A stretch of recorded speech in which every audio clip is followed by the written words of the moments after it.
Well, my name's Spada.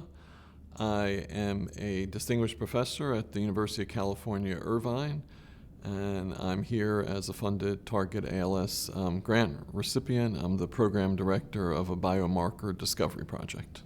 The goal is to see if we can develop a blood test that would allow us to diagnose ALS, because there's a real problem when patients present. ALS is a diagnosis of exclusion. It's purely a clinical diagnosis, like you can't get like an X-ray or an MRI.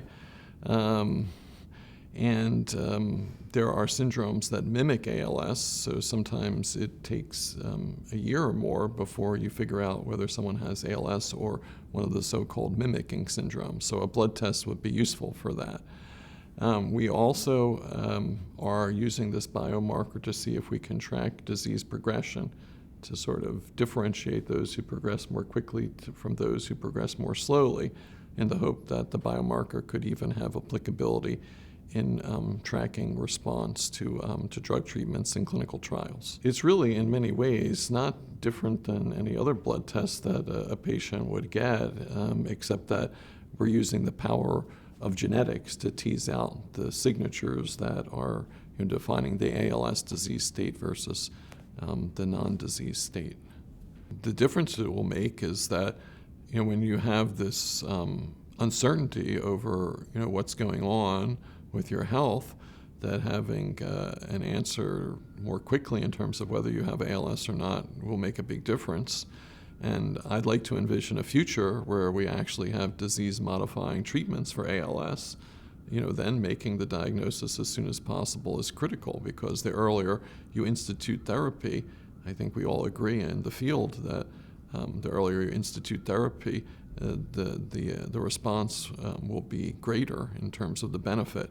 So there's a real need to be able to make a diagnosis as soon as possible, so that when we do have therapies, patients can get treated as quickly as possible, so they'll derive the greatest benefit from those therapies. I think we have a really wonderful team. So my former postdoc, Sebastian Michels, got interested in this work when he was in my lab, and then he returned to Germany to get his own faculty position in Ulm.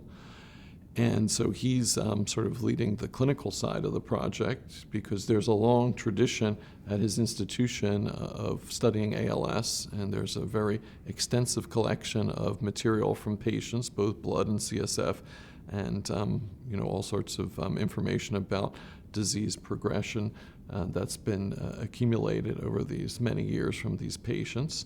And then he has a partner there, Karen Danzer, who's been interested in the epigenetics of ALS. She's a PhD basic researcher, so she brings that side in.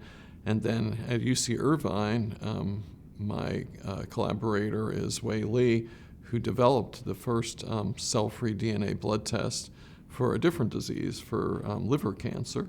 It's an approved test that clinicians order, so he brings this incredible experience of the sort of the informatics approach that needs to be applied to analyze the resultant data.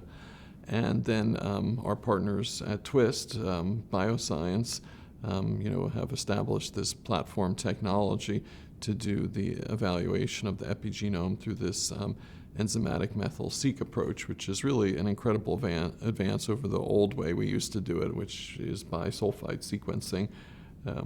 This technique is so much superior to it. And so it's a nice sort of, bringing together of clinical expertise with basic research expertise, molecular, genetic, and biochemistry expertise, along with computational expertise, and then the industry partner. So I think we have all bases covered with this group, and we all get along really well, and our industry partners have been very generous in terms of supporting the work enthusiastically and very engaged, which I think has been critical to the success of the project. I think it's wonderful that Target ALS is at the forefront of doing so many important things, and we had a relationship with industry, but I think it's important to bring industry into this type of endeavor. So having a program that requires it to me made a lot of sense, and we embraced that. So yeah, I think the Target ALS thinks outside the box a lot, and that's why I think I've enjoyed this opportunity to be part of the Target ALS family. Hopefully it can continue for some time into the foreseeable future.